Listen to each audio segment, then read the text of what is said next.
Assalamualaikum warahmatullahi wabarakatuh. Banyak sekali pertanyaan jamaah, Ustadz kasih kami channel untuk kajian anak-anak muda.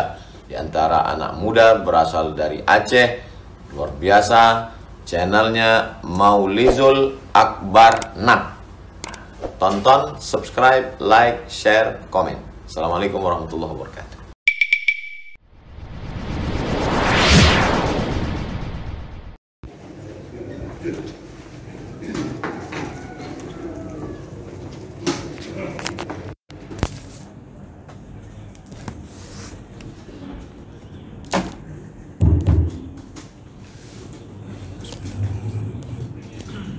Assalamualaikum warahmatullahi wabarakatuh. Alhamdulillahi rabbil alamin. Wa bi ni'matihi tatimmu shalihat. Asyhadu an la ilaha illallah wahdahu la syarika lah. Wa asyhadu anna Muhammadan 'abduhu wa rasuluhul karim. Allahumma shalli wa sallim على نبينا وسيدنا المصطفى محمد وعلى آله وأصحابه أجمعين أما بعد رب اشرح لي صدري ويسر لي أمري واحلل عقدة من لساني يفقهوا قولي. Segala puji bagi Allah, kemudian salawat dan salam kepada Rasulullah, pada keluarga dan seluruh sahabat-sahabatnya yang kami muliakan dan insyaAllah dimuliakan Allah. Bapak-bapak, ibu-ibu yang berhadir karena Allah, mudah-mudahan Allah membalasnya dengan pahala yang berlimpah insyaAllah. Bapak-ibu yang Allah muliakan, dari pagi hari ini sampai nanti malam insyaAllah kita akan membahas satu judul, yaitu tentang dampak memakan harta haram.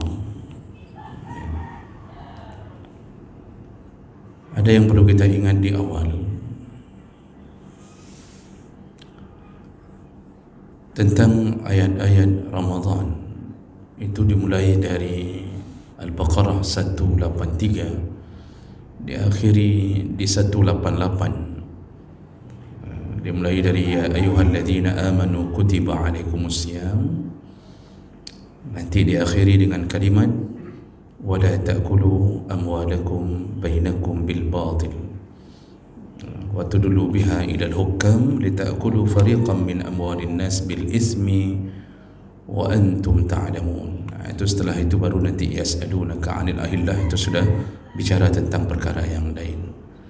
Dan disitulah orang-orang banyak yang tak faham salah satu daripada pelajaran Ramadan, sebagaimana Allah membuat sebuah regulasi dalam Ramadan, bertahan jangan makan minum 13 jam. Di balik itu sebenarnya Allah ingin mengatakan bahawa bertahanlah untuk tidak memakan harta orang. Itu penutupnya. Maka ciri-ciri Ramadan kita nanti makbul atau tidaknya, salah satu tandanya adalah dia tak lagi menyentuh harta atau tak lagi memakan harta haram setelah Ramadan. Menyo habis Ramadan menteng baju harta haram, yang berarti hendak terima Ramadan. Walaupun sudah 30 tahun kita melakukan Ramadan, tapi masih bermuamalah dengan harta haram, tidak ada rasa takut sedikit pun, itu menunjukkan itu tidak diterimanya Ramadan kita. Makanya ada orang yang berbangga-bangga telah melakukan amal saleh, tetapi nanti dia tidak menemukan amal salehnya di akhirat. Kan Allah sebutkan dalam surat Kahfi, qul hal nunabbi'ukum bil akhsarina a'mala. Muhammad, akan kukabarkan kepadamu, kasih tahu kepada umatmu, kabarkan mereka ada orang-orang yang akhsarina a'mala, amal mereka merugi. allazina dhalla sa'yuhum fil hayatid dunya, di dunia mereka bekerja keras untuk mendapatkan amal saleh, ternyata di akhirat mereka tak mendapatkan amal saleh itu. Nah, inilah orang-orang yang terjebak dengan tipu daya syaitan, beramal saleh tetapi tidak membuahkan hasil. Nyan sama lagi PNS hana gaji, kerja, gaji tak keluar, masih bagus P3K, tak ada gaji karena belum dilantik. Ini sudah dilantik lama kemudian tak bergaji. Nah, begitulah ibaratnya orang-orang yang memakan harta haram, maka itu menjadi tanda dia tidak diterima Ramadannya. Nah, jadi pikirkan sendiri, ya, long kai terima bolong puasa dongnya, itu salah satu cirinya. Ya. Nah, baik. Rasulullah sallallahu alaihi wasallam mengatakan,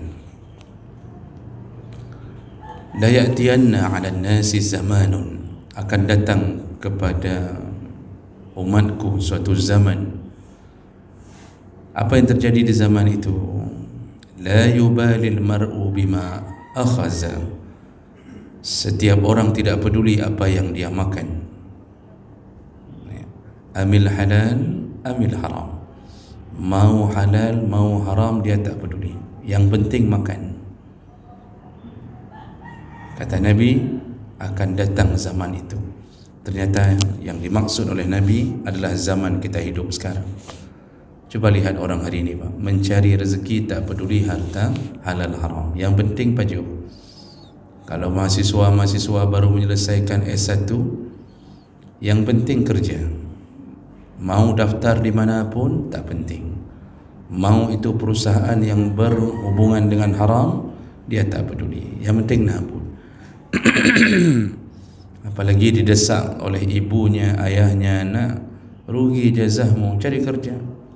Ya, kata si anak, tapi ayah, kalau di situ tempat haram, itu tempatnya riba, itu begini dan begitu. Kata si ayah, alah beta ka peduli adanya, kami dah jubuk yang penting kah nak gaji, kasih biar rugi jazah tu. Makanya itu dia telah mempunyai ayah iblis. Mamanya pun mengatakan, kau betul bergalaya ke? Berarti mamanya juga iblis. Ya. Tapi kok bisa lahir anak manusia? Itu jadi masalah. Ya. Jadi Bapak Ibu yang Allah muliakan, begitu nanti akhir zaman kata Nabi, dan kita telah melihatnya hari ini, Pak. Ya. Itu bahkan membangga-banggakan kerja, padahal dari hasil yang haram. Dapat kerja sogok, padahal jelas-jelas Nabi mengatakan tentang terlaknatnya orang menyogok dan yang menerima sogok. Jadi panitia pun makan haram, yang kemudian orang yang menyogok pun ikut makan haram. Dan hebatnya lagi, bangga, begitu lulus bangga, tempel lagi fotonya di ruang tamu, suruh pakai baju seragam hasil kerja sogok, dipek ruang tamu. Ini anak pertama, alhamdulillah lulus di sini. Anak kedua ini, semua tempel foto. Dan saya perhatikan tidak ada satu pun yang menulis di bawahnya dalam kurung hasil sogok. Tak ada. Yang nak ketulis saja, oh begini lulus di sini, lulus di sini. Fotonya dengan seragam pula itu supaya nampak ini kerjanya keren, kerjanya masya Allah, begini. Kupu tak kerja hebat tak dengan gaji harum. Enggak ada mekat mi halil kemenan papa. Kau cocok ni. Ini sudah 2 kali saya puji papa. Nanti saya datang ke kedai, paham-paham lah. Sebab sudah saya promosikan ini.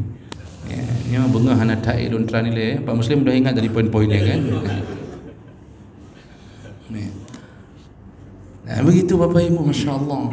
Nah, jadi orang tak peduli lagi harta halal dan haram. Jadi tertutupnya semua pengetahuan gara-gara nafsu dunia, yang penting dapat uang.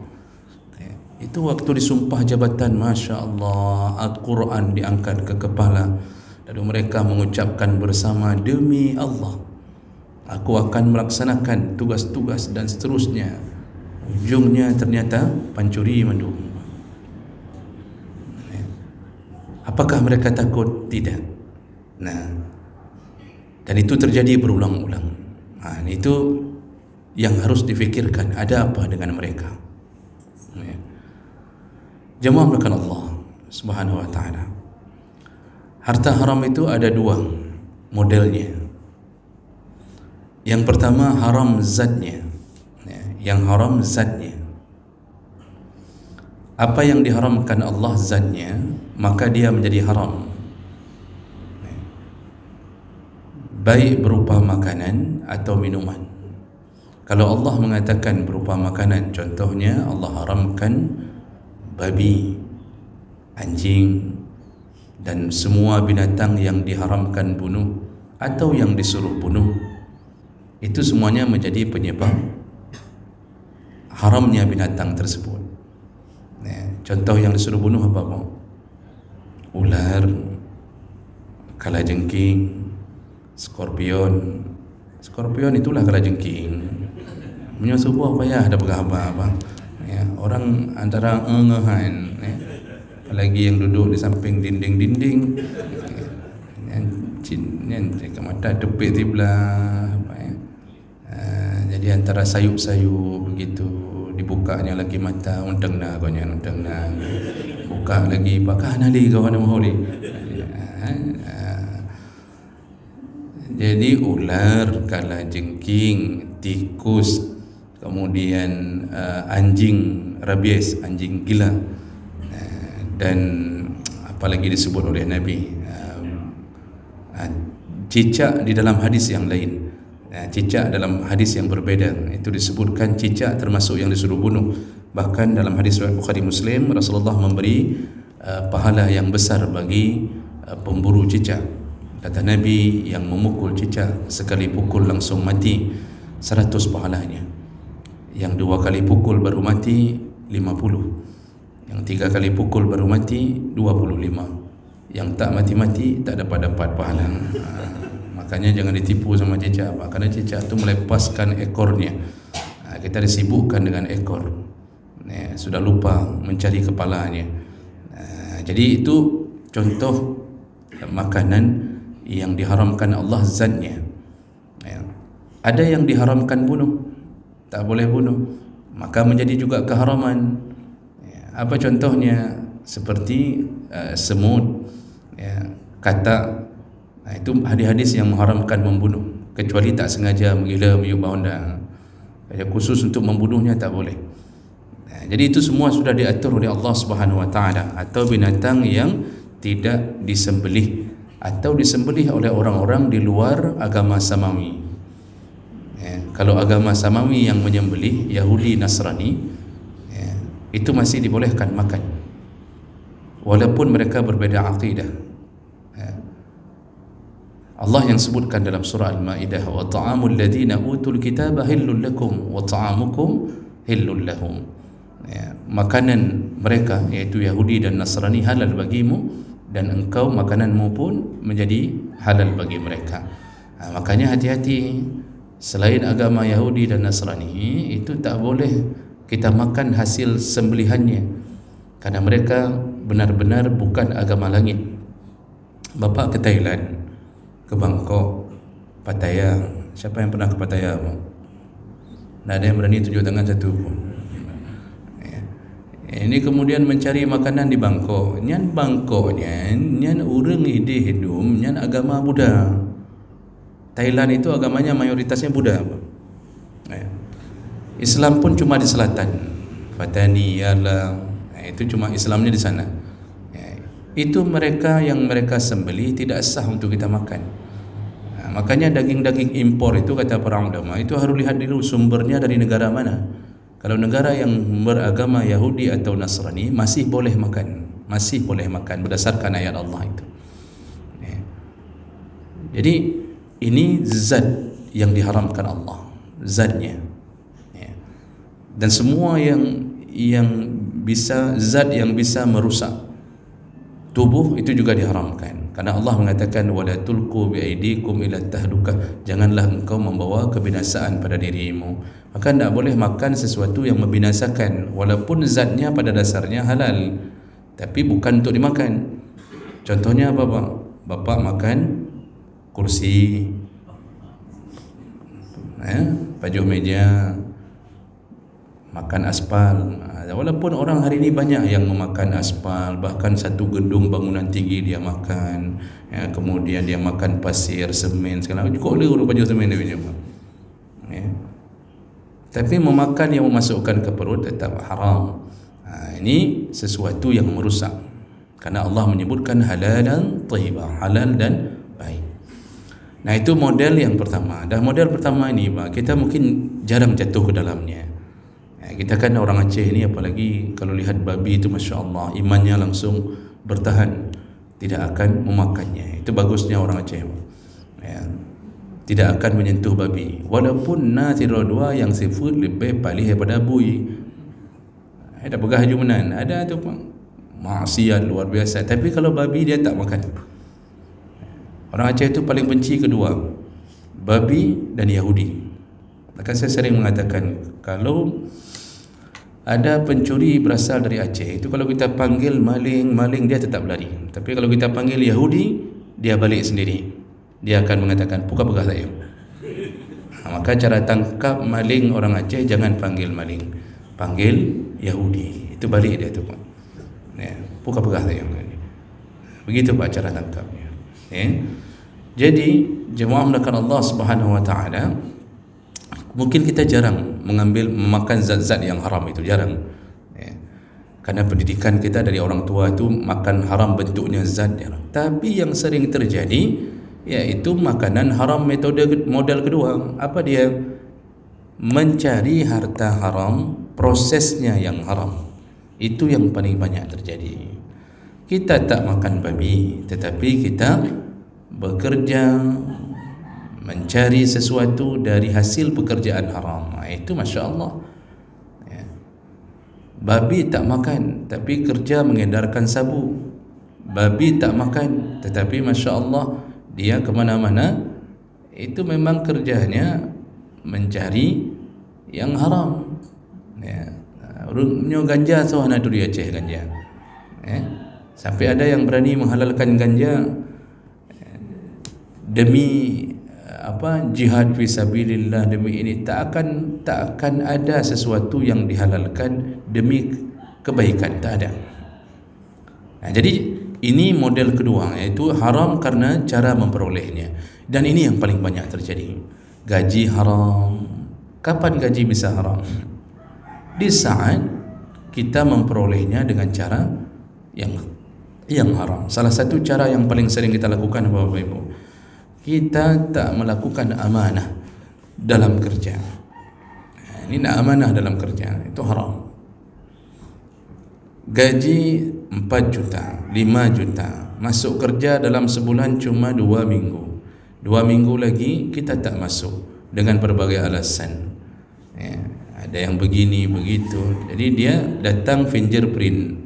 Lalu kemudian ternyata dia punya kantor lain. Di kebun duriannya, di kebun sawitnya. Itu 2 minggu itu tak kerja. Tapi ambil gaji penuh. Nyan setengah gajinya haram. Kalau jadi guru tak masuk-masuk, tak mengajar, itu walaupun kerjanya halal, tapi dia memprosesnya menjadi haram. Sering saya katakan di mana-mana, menjadi dosen itu yang seharusnya regulasinya 16 kali pertemuan dia harus mengajarkan mahasiswa. Tapi tak masuk, Pak. Caranya bagaimana diolah sama dosen-dosen yang kurang beriman?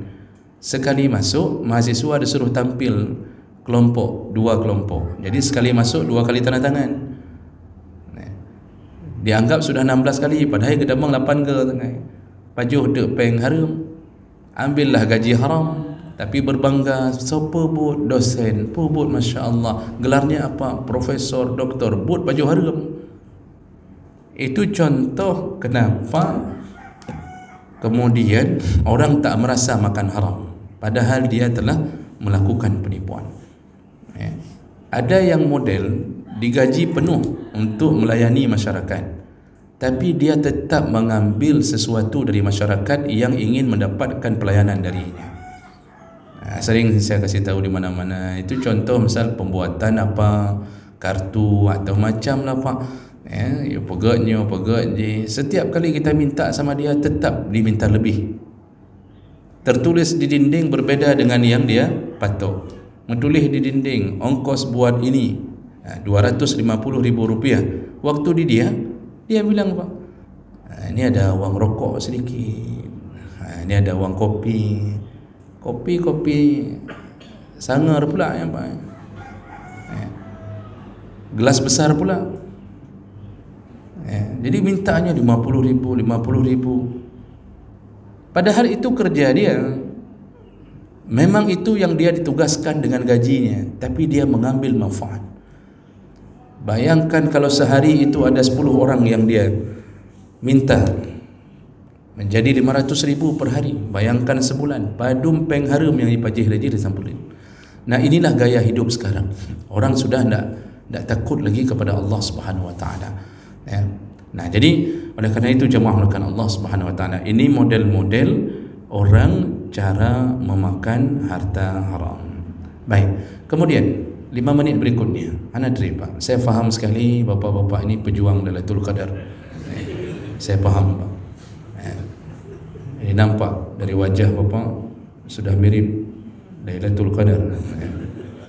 Makanya saya tidak perlama. 5 menit lagi kita sudah selesai. Karena untuk apapun saya perlama-lama kalau isi amplopnya sama. Ini anu pegah tak kan? Karu godat dong kan. Ceramah 1 jam, tapi isi amplop sama. Ini bukan nyindir, just kidding. Menit itu, saya pun tidak mau berlama-lama ni karena mata saya pun agak kabur-kabur sedikit. Saya pun tidak ini kalau pagi. Nanti malam saya siap-siap untuk disikat oleh moderator kita. Nah, jadi kalau begitu, kalau sudah faham tentang apa itu makan haram, apa dampaknya seandainya dia telah memasuki perut kita? Pegang dulu prinsip utama. Allah tidak suka ketika Allah menyediakan yang halal tapi kita mencoba mendapatkan yang haram. Pertama, kita telah melecehkan perintah Allah dan kita telah meninggalkan larangan Allah. Yang kedua, Allah Subhanahu Wa Taala mengatakan dalam hadis qudsi, innallaha thayyibun wa la yaqbalu illa thayyiba. Allah itu baik, Allah tidak akan terima kecuali dari yang baik-baik saja. Artinya engkau tak diterima Allah kalau di dalam dirimu ada yang haram. Apapun engkau persembahkan untuk Allah juga tak diterima dengan keagungan Allah Subhanahu Wa Taala. Nah, kalau begitu kebencian Allah ini yang membuat berefek pada tubuh kita, pada ibadah kita, itu berefek makan haram itu. Jangan fikir hanya sekedar dosa. Bukan hanya dosa, tapi punya efek setelah itu. Apa yang pertama? Dampak daripada makan haram. Yang pertama yaitu susahnya mendapatkan petunjuk Allah karena kotornya hati. Jadi orang makan haram itu Pak, hatinya kotor. Dan karena kotornya hati, susahnya mendapatkan petunjuk kebaikan dari Allah. Kita ini butuh Allah untuk memperbaiki anak kita. Bapa boleh, ibu boleh sekolahkan anak di pesantren 20 tahun, menyo hati kudo itu tidak bisa, yang orang tuanya tidak bisa memperbaikinya. Yang bisa adalah Allah Subhanahu Wa Taala. Hanya Allah yang bisa membolak-balikkan hati. Namun orang ketika sudah jatuh pada makanan haram, ini anak kadang-kadang dia tidak makan haram, tapi dia diizinkan atau diberikan oleh ayahnya uang SPP-nya dikirim dengan harta haram.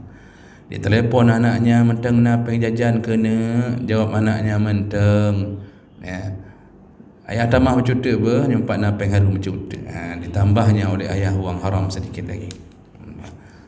Dia awal-awal bulan dipenuhkan uang haram. Ni nak ya terus anak di pesantren, tapi yang dikirim jajannya haram, makanannya dikirimkan yang haram, lalu kemudian dibayarkan sekolah pendidikannya dengan yang haram. Maka tidak akan berubah anak itu. Kalaupun nampak pertamanya baik, tetap ujungnya tak baik. Kenapa? karena dia telah diisi dengan harta haram. Apa efek pertamanya? Susahnya mendapatkan petunjuk dari Allah Subhanahu wa taala. Dari mana kita bisa tahu itu? Allah sebutkan di dalam surat Al-Maidah, yaitu tentang kelakuan orang Yahudi. Apa orang Yahudi itu bagaimana sifatnya? Wa tara katsiran minhum yusari'una fil ismi wal 'udwan wa aklihumus suh. Mereka itu Yahudi itu berlomba-lomba melakukan perbuatan dosa, wal 'udwan, dan suka bermusuhan. Maka coba lihat orang Yahudi, ya, itu paling suka mengganggu orang, ya, paling suka. Jadi Allah sudah bilang dari dulu, Yahudi itu punya sifat suka melakukan dosa dan suka memancing permusuhan. Apa penyebabnya? Aklihimus suh, gara-gara mereka sering makan haram. Siapa yang memperkenalkan dunia riba pertama sekali? Yahudi. Semua bank-bank konvensional yang berdiri di atas sistem riba, itu yang pertama sekali memperkenalkannya adalah Yahudi. Karena di Madinah dulu yang memperkenalkan makan riba kepada penduduk Arab yaitu Yahudi. Dia pinjamkan, lalu dia buat perjanjian, kalau tak dibayar sekian, bayar lebih, kalau sudah jatuh tempoh tak bayar juga, dilebihkan, sampai disita rumahnya, sampai diambil anak istrinya, dijadikan budak. Akhirnya yang pinjam pun jadi budak. Itu disebutkan dalam Sirah Nabawiyah, kelakuan Yahudi. Makanya orang Yahudi itu, Pak, susah dapat petunjuk sampai hari ini.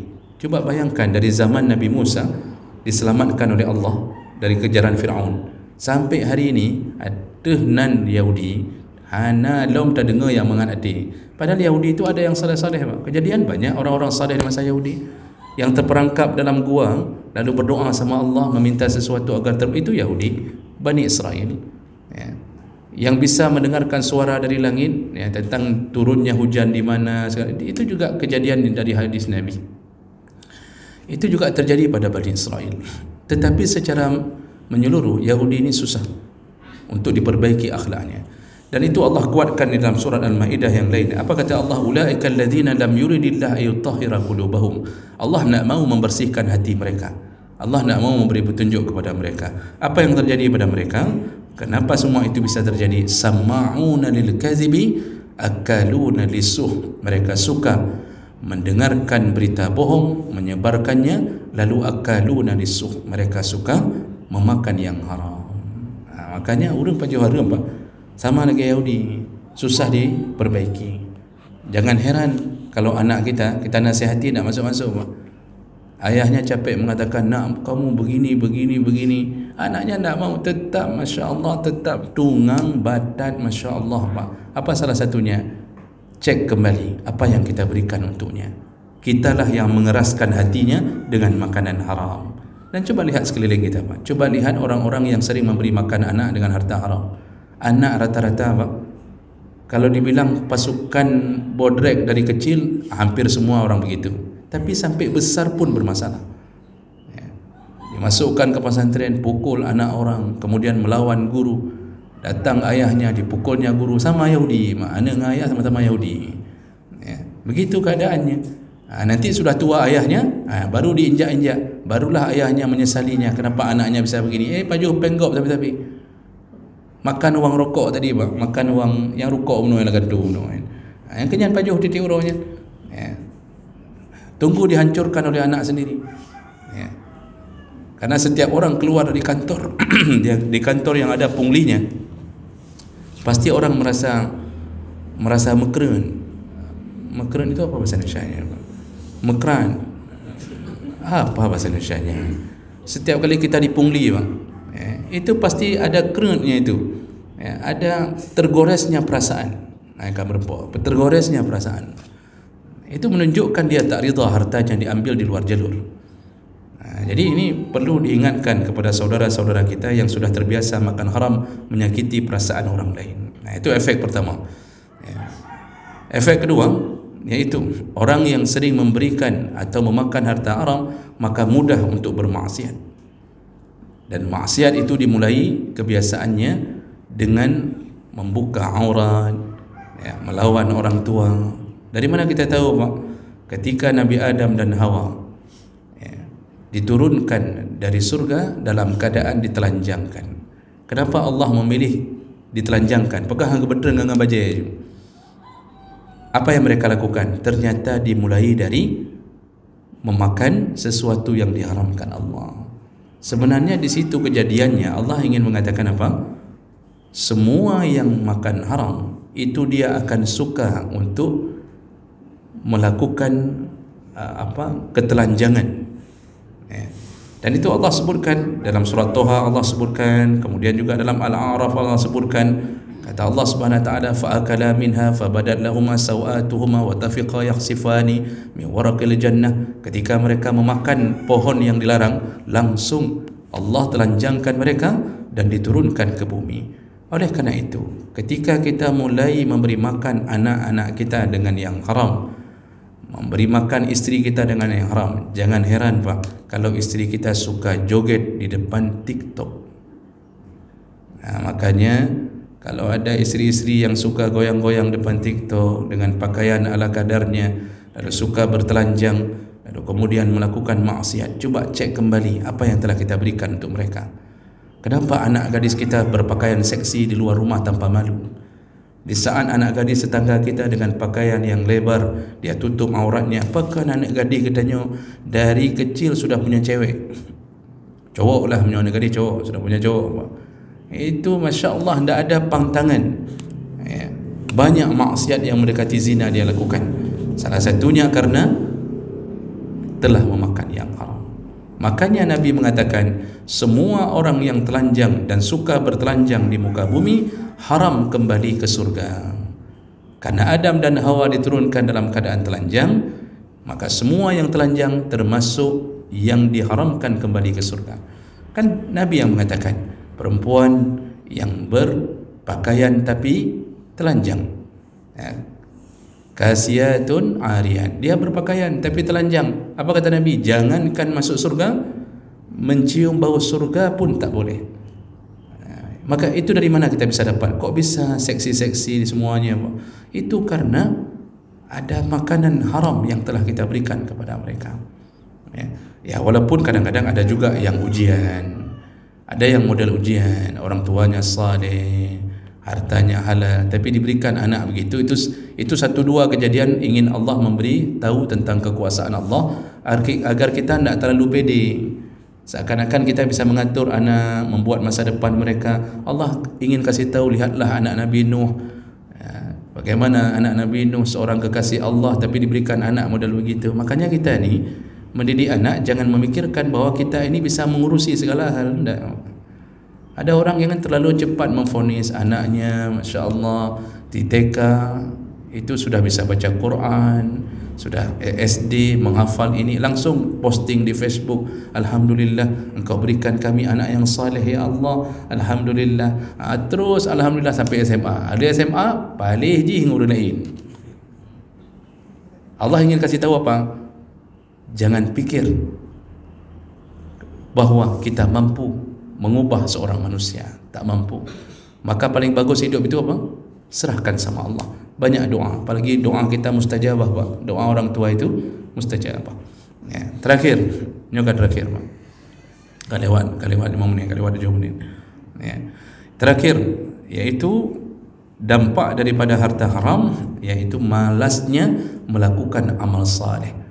Tadi suka bermaksiat, kemudian orang kalau sering makan haram susah, tidak semangat melakukan amal saleh. Dan ini Allah sebutkan dalam surat Mu'minun ayat 51. Apa kata Allah? Ya ayyuhar rusul, wahai para rasul, kulu minat thayyibat, makanlah yang baik-baik. Jadi Allah bilang dulu apa? Makanlah yang baik-baik. Wa'malu salihah. Kalau engkau sudah makan yang baik, beramal saleh. Jadi amal saleh itu mampu dilakukan kalau diawali dengan makanan yang baik. Makanya makanan yang halal itu membuat kita semangat ibadah. Ya. Tapi makanan haram, dengar azan itu bagaikan mendengar suara petir. Tapi orang yang makanannya halal, azan itu dirindukan dan mudah. Ketika kita bangunkan anak subuh, nak bangun nak, langsung Pak bangun. Tapi kalau sering makan haram, tadi malam dia makan indomie, tadi malam dia makan pop mie, tadi malam dia makan pulau yang beduk-beduk mie, kan? Tapi kita beli dari harta haram. Begitu kita bangunkan subuh, Pak, jangankan anaknya, bapaknya pun susah kali bangun. tak mampu untuk naik tangga ke masjid, tak sanggup Pak. Ni bapa kan alhamdulillah Allah kita beri hidayah untuk kita semuanya. Ni kan wajah-wajah surga Pak, insya-Allah. Wajah-wajah surga. Ana yamin mesti tahu apa. Memang mudah sekali yang tua-tua masya-Allah, rambut sudah putih, jenggot putih, tapi anak tangga Pak, naik santai saja naik ke anak tangga. Mereka itu yang sering makan haram, kalau berbuat kebaikan tak sanggup. Tapi sesuatu yang memunculkan maksiat, dosa atau pekerjaan mubah, itu semangat. Yang tak semangat dalam perbuatan baik. Maka coba lihat masya-Allah, orang-orang jogging itu di Lutz Mami, itu dengan celana pendek, berdua, bertiga, terus lari jogging keliling kota Lutz Mami sampai leher ke apa ke. Itu dengan celana pendek, dan mereka betul-betul istiqamah melakukan itu Pak. Setiap hari semangat sekali menuju ke neraka. Semangat sekali. Kenapa mereka semangat? Waktu kita lihat mereka, nak nampak wajah mereka di masjid manapun. Jangankan di masjid, di menasah, bahkan di tempat mereka kerja pun mereka akan berusaha untuk tidak solat. Ada apa dengan mereka? Hal lain. Salah satunya, mereka pasti merasakan makanan haram, baik dirinya atau dari orang tuanya. Makanya kalau mau anak kita bersemangat dan kita pun bersemangat untuk melakukan amal saleh, mulai dulu dengan memakan yang halal. Jadi ini dulu 3 perkara yang bisa kita kabarkan, dan insya-Allah nanti malam tersisa 3 perkara.